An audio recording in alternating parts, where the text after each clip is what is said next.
Okay. Mr. President and Chair of the Working Group, the Advocates for Human Rights welcomes the Working Group of Experts on People of African Descent's report. We particularly welcome the Working Group's call for reconnecting the diaspora with the continent of Africa.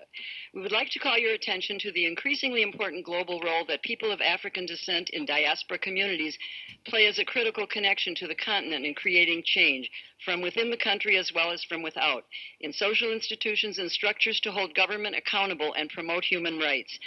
The Advocates for Human Rights has worked closely with African diaspora populations for more than 30 years. The Advocates is an international human rights organization based in Minnesota, home to large diaspora communities from Africa, such as Ethiopia, Eritrea, Liberia, and Somalia.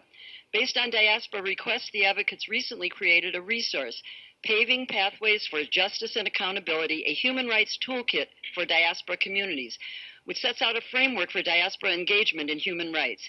These tools and resources, which include monitoring, remote monitoring, documentation, accountability, and advocacy, can empower diaspora communities to be more effective advocates for human rights in their countries of origin and ancestry.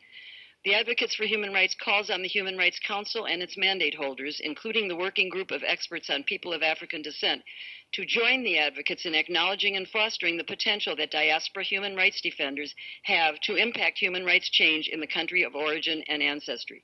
For example, mandate holders should conduct proxy country visits to meet with diasporans from countries that have not accepted requests for country visits. Thematic country visits should include consultations with major diaspora groups about the theme as it pertains to their country of origin.